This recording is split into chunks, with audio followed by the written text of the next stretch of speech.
So, greeting from Lucknow, and today we will talk about what to do when you are said that you come up with a topic. So, we are going to study what is research methodology.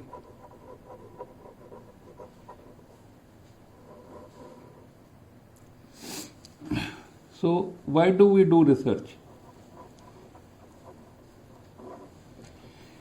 What you are learning today, what your teachers say today, will become obsolete in 5 years. And therefore, it is essential for you to be a good user and producers of research. Now, the problem is that you said bye-bye to mathematics and statistics at the 10th class. And therefore, that divorce has to be reversed. Therefore, in your postgraduate courses, you have to write a thesis. And the first thing you are asked to do is to find out a research question.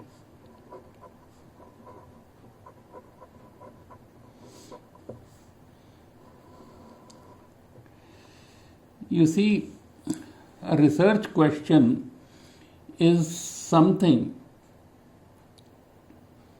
which you are wanting to answer.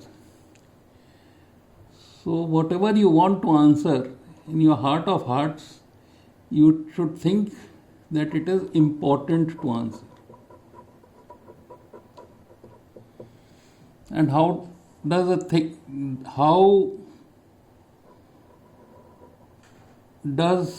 a research question become important? Because if it benefits a lot or benefits large numbers.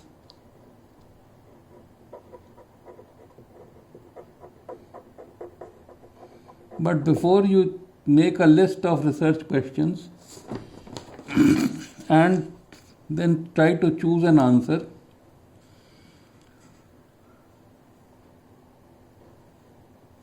you have to decide one important thing, that this has not been already satisfactorily answered.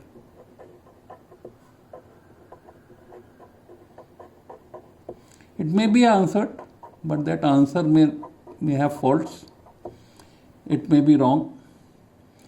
So, this is an important research question. This is how you choose it. Now, how do you choose a research question? You see, there are events in medicine. And what is the event? That there is a normal, healthy person who becomes diseased and who can either get cured or can get disabled or can die. Now, you want to stop this. You want to stop this. You want to increase this. And you want to stop this. So these events are adverse events. And this is a pleasurable event. If a person gets cured, this is a pleasurable event. So either you are trying to stop the painful or enhance the pleasurable. So these are the events. So in medicine, basically, which is the cause? Cause can be agent of the disease, and the effect can be disease. Effect can be disease. So this effect is disease. Then the cause can be disease and the effect can be outcome. The cause can be treatment and the effect can be result of the treatment. So either you are doing a cause effect study or you are doing a study which will simply describe the event. Now, this description of the event is usually in terms of time, when did it occur, place, where, and in whom.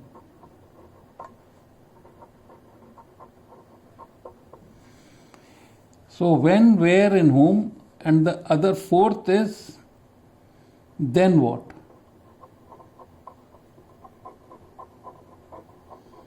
So this is basically a descriptive study design, but there is another W to these four W's, and that is why.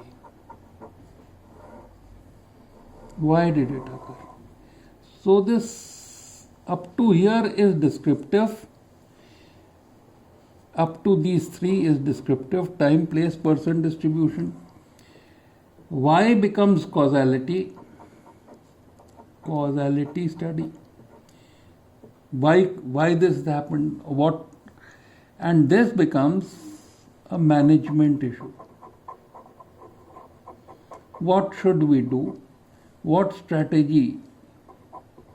Strategy 1, 2, 3, list everything, find out what is the cost of each, find out what is the effect of each, find out what is the safety of each, and then choose the most cost effective and safe.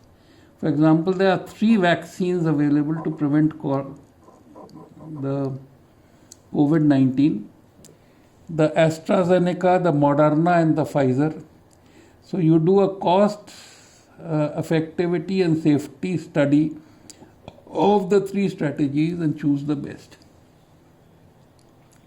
So then what decides the action?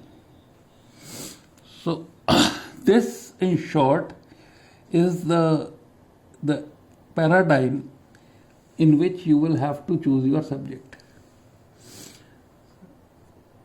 So there is another way of, there is another question that is asked, and that is this the problem that we are seeing? For example, if there is a new problem, for example, encephalitis, then you may have to decide the criteria to say that this is this condition because of this reason. And for this, you have to develop clinical tests,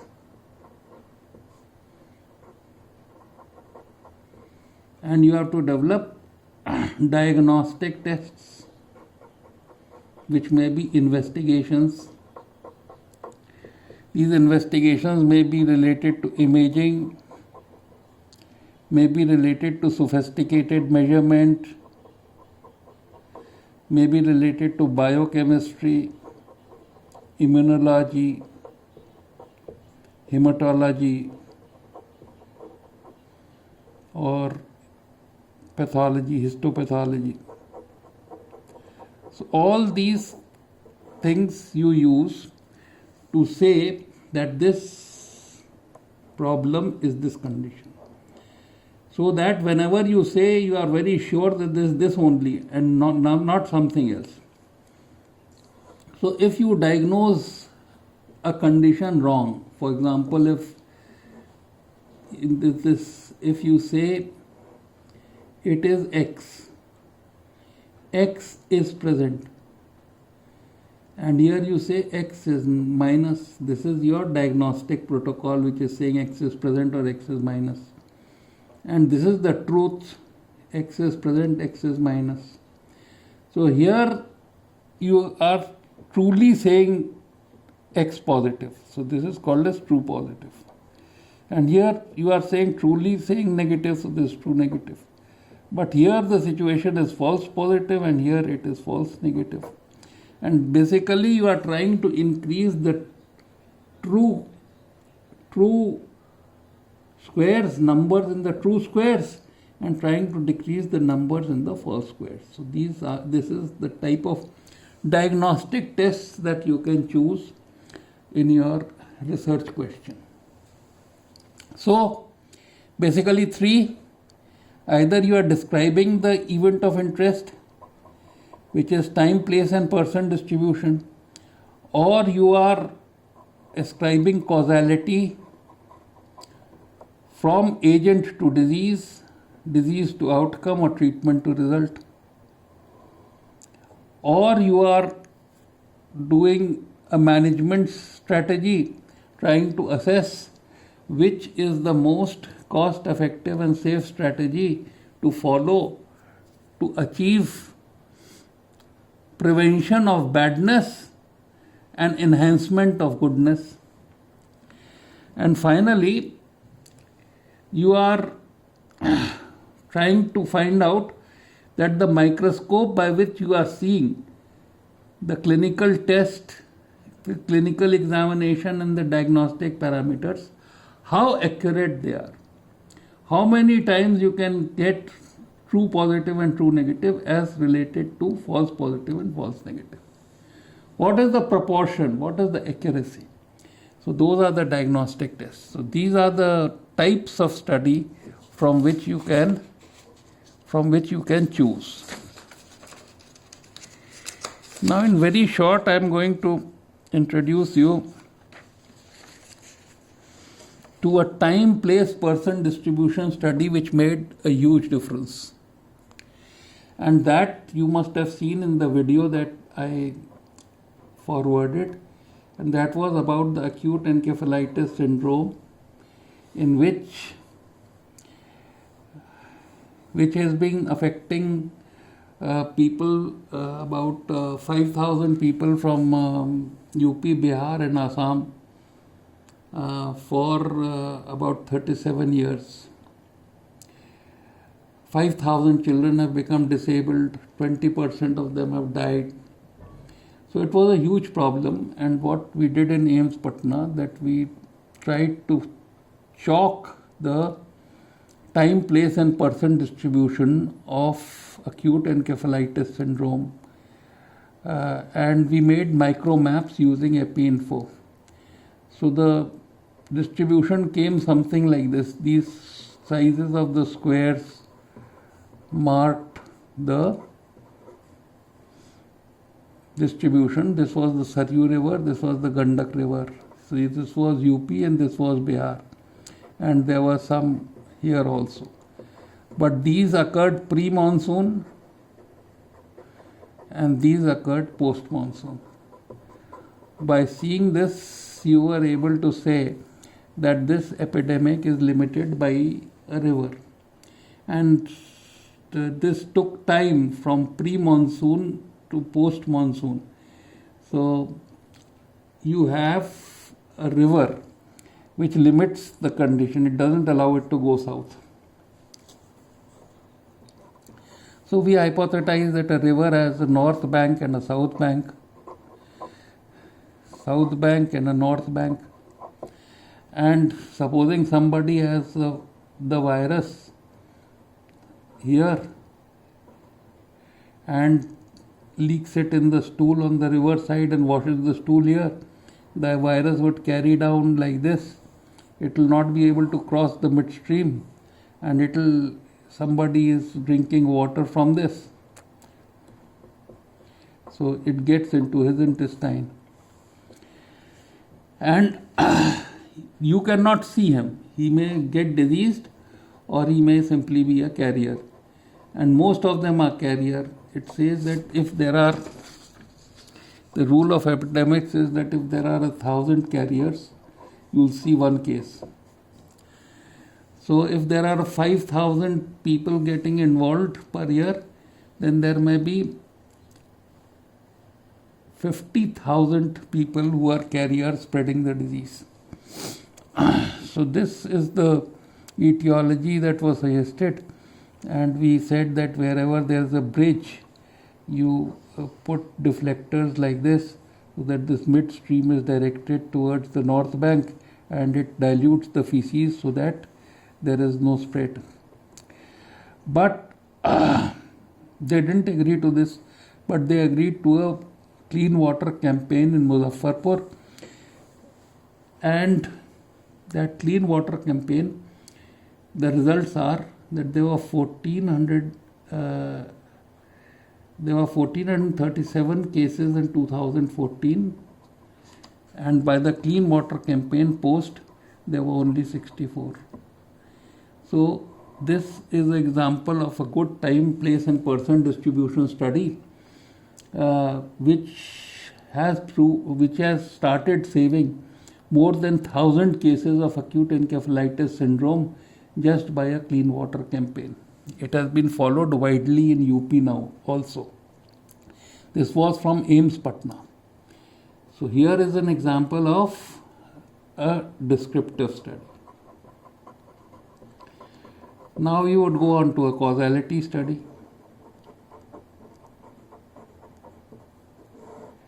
So a causality study would have been those people. You could have taken AES positive and you have taken AES negative controls, and you would have asked them how many had toilets, minus, because that's the cause, and this is toilets, plus. So if you have this, and let us say in toilets minus number, there was a 10 and 90 and 100 people developed. Out of 100, 10 developed AES-JE up to lesser than 15 years children. And here only 2 developed.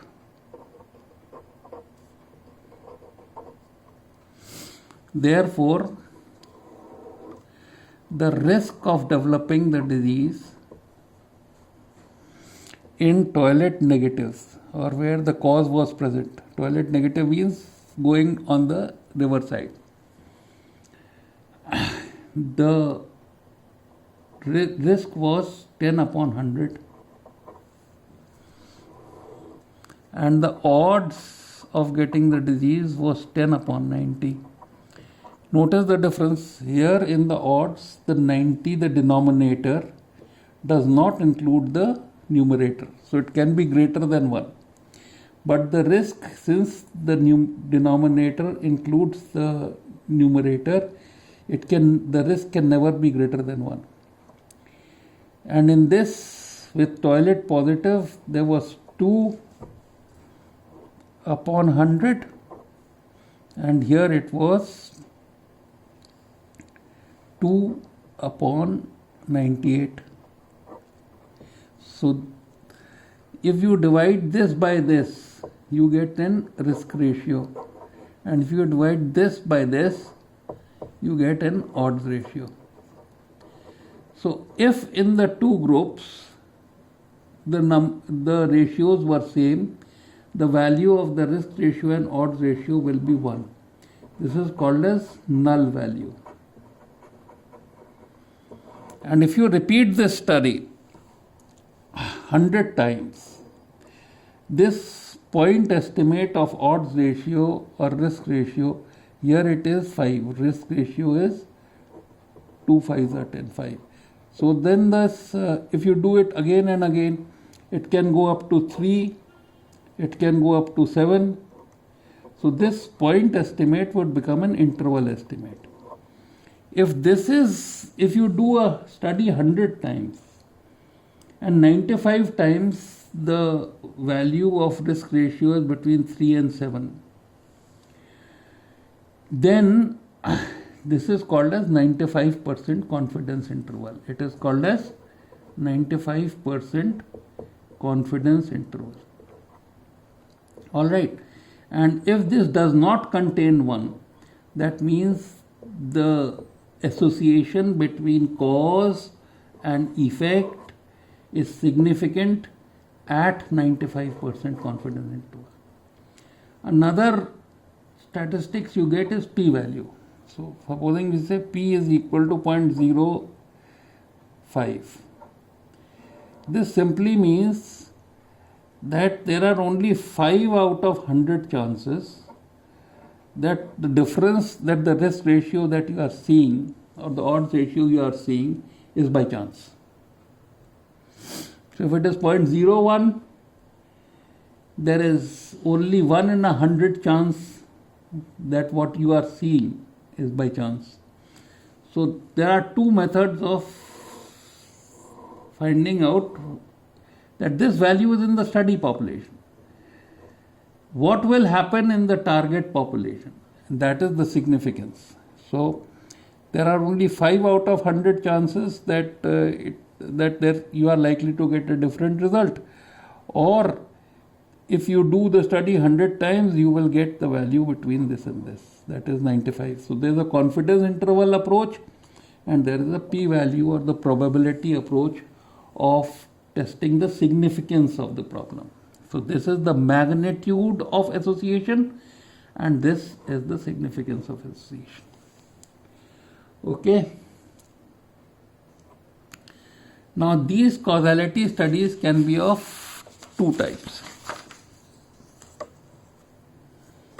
This 2 by 2 table can be constructed 2 ways.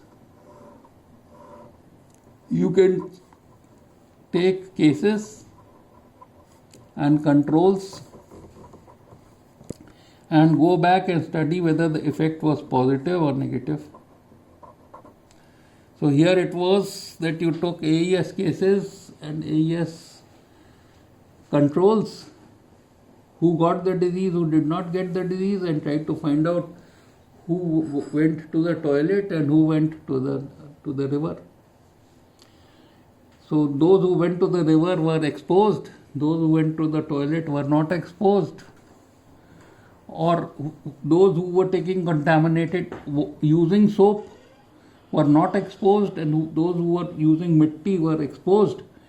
So that way you can determine many types of things, going type of toilet, washing hands, washing the fruits, having lychee, not having lychee. So many causes can be studied in case control study design. But then if you have AES negative cases, now none of this population has AES negative. Before the epidemic reaches east of Gandak, so none in Muzaffarpur at this time has AES positive. You divide them into 2, toilet, hand wash, positive. Toilet negative, hand wash positive by soap. And this is toilet positive and hand wash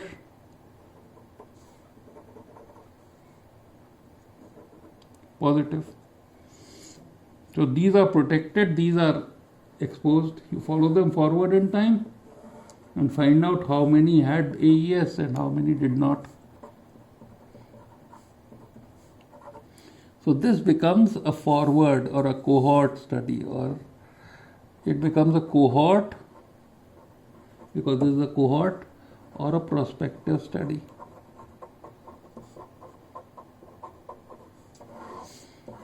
So if you come from the effect side, it is a case control study. If you come from the cohort side, it is a prospective study. Now if you are having an intervention, let us say you say that half the children will have a cyclover or some sort of vaccine and some would not. A cyclover negative. And then you would find out how many had AES and how many did not have. Then if you, in the allocation all these are AS negative. If in the allocation of an intervention you randomly allocate over a sufficient sample size, then the two groups will be equal on all other factors.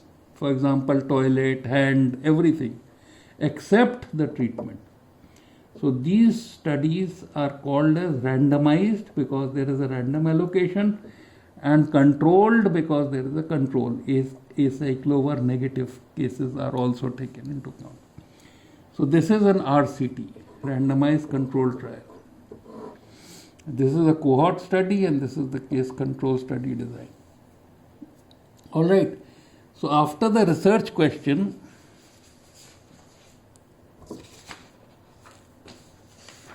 what have you done? You have chosen a research question.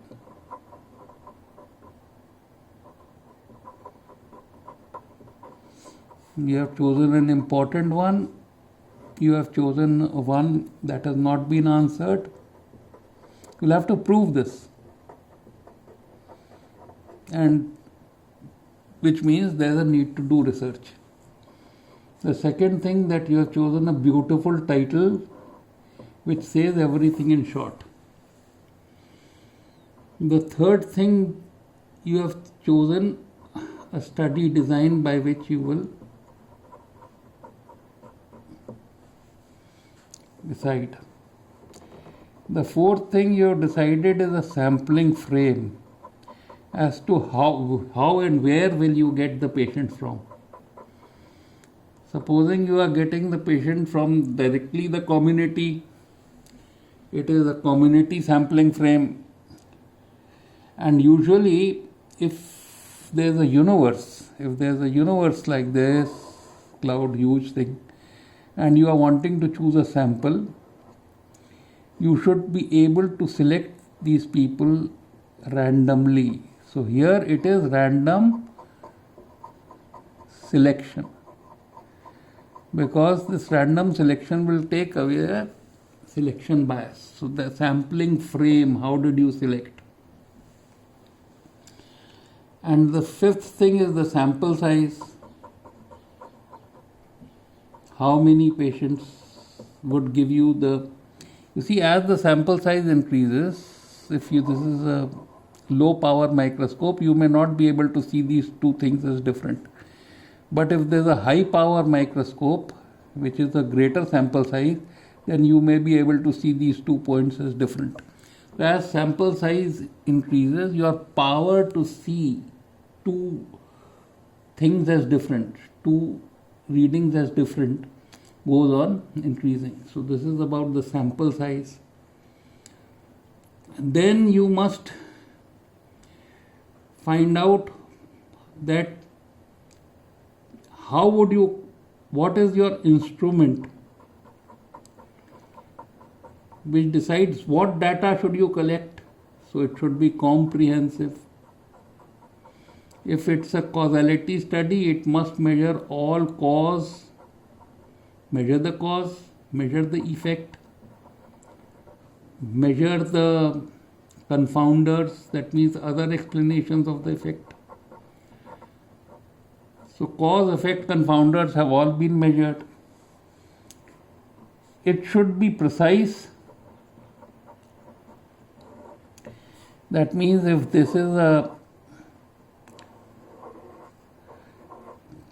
target practice thing, if there are different observers measuring, all the readings between observers or within observer should be nearby. But you see, they are nearby here, they are precise, very nearby, but they are away from the truth. So if they are at the truth, it is called as valid. So your instrument should collect the data comprehensively, precisely and correctly or validly. So this is about your instrument. Then the seventh thing is that in your analysis, the type of test that you use should be appropriate, and you must report both the magnitude and significance of difference. And then you must have, what will you do with the results? That means you must have a dissemination plan. How would you let your result be known to people? Because even if we knew that if we have that the transmission is by water, then we must have the way to tell to Nitish ji and other politicians that this is so that they bring the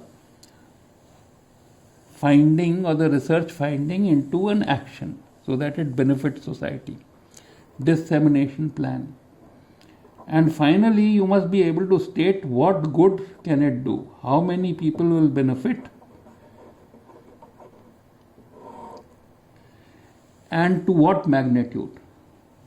So both the magnitude of difference and the numbers that may benefit should be estimated. So this is how your protocol would be. But the people who see your protocol would go through 3 levels. The first will be a content level, that will be within the department. The second will be a methodology level, that will be at the institute as the institutional level. The third will be at the ethics level, and that will be through ethics committee.